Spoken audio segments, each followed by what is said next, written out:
Alright, good morning. We're going to be talking today about how to do all the basic stuff from Chapter 3, which involves finding your mean, your median, your mode, mid-range, range, standard deviation, variance, and any kind of quartile they ask you to find. Specifically, we're going to be looking at Q1 and Q3. The first thing you want to do is make sure that you read directions very carefully. They're going to want you here to round your final answer to the tenths place, but I think what a lot of you are doing are rounding in between steps, and therefore you're not getting the same answers. So I want to clarify this with today's video.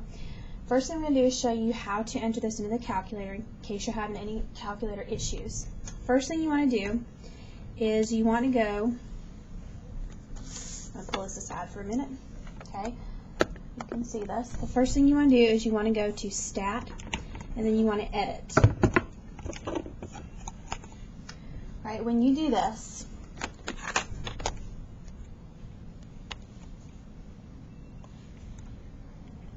if you already have something in your calculator, then what you want to do is clear it out. Well, how do you clear a list? Okay, well, you're going to go to the very top of the list, and you're going to hit Clear and come back down, and it will clear your list out for you. Okay, now what we're going to do is we're into that data that I was just showing you a minute ago. We have 17, 19, 21, 18, 20, 18, 19, 20, 20, 21. You should have a total of 10 data points, and then you're going to go to a clear home screen. How do you do that? You hit second mode. All right, once you get to a clear home screen, you're going to do Stat, arrow over to Calculate, and you want to do one variable statistics, which is number 1, and then you hit Enter. Now this gives you a bunch of data, as you can see. It starts off with going anywhere from your mean, and if you scroll down you'll find some more information as well. So in this case, our mean for this problem is 19.3, which is already to the tenths place. Our standard deviation, now there's two places for standard deviation. There's what you call the S sub x, and there's what you call the sigma sub x. S sub x, this one here, is for a sample, which is what we want to use. Sigma sub x, which is the one right underneath that, is for a population, which we will use later on. So our standard deviation, rounded to the tenths place, will be 1.3. Okay, the other parts they wanted you to find was the median. Okay, well the median, if you scroll down, is given to you there, 19.5. Mid-range we're going to have to calculate. Range we'll have to calculate. Like I said, standard deviation we already got. The mode we have to figure out. And then Q1 is 18, and Q3 is 20. Okay, all that stuff's given to you in your calculator. Now let's go back to finding mid-range. Well, the way you find mid-range is you're going to take your maximum plus your minimum and divide it by 2. So if I want to do mid-range,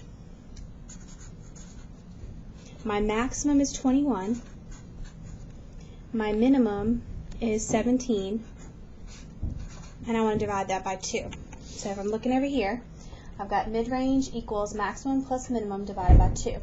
So if you do that, you're going to get 38 divided by 2, which is 19. Okay, so that's my mid-range. Since we got a whole number, we don't have to worry about any rounding issues. Okay, the other things we're asked to find is our range. Well, the range is your max minus your min. So it's 21 minus 17, which is 4. Okay, there's your range. The other parts we're asked to find are the variance. These are the things you cannot do in the calculator, directly anyway. Alright, the variance is the standard deviation squared.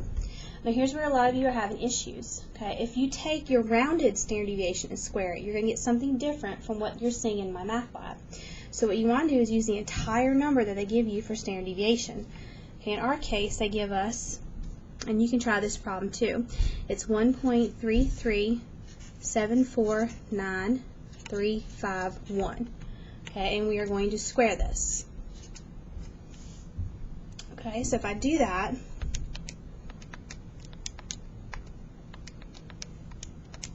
I'm going to get, round to the tenths place would be 1.8. Like I said, if you just took your 1.3 and round and did 1.3 squared, you'd actually get 1.7, so it'll be a little bit off. So you want to make sure you use every single decimal point. I know it gets kind of tedious, but just do that and you'll get it right every time.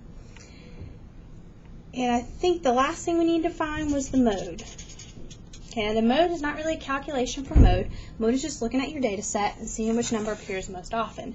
So if we go back to our data set, our mode, let's see, I've got 3 20s, and I have the closest one next to that is the 18 and the 21, which there are 2 of. You can have several modes.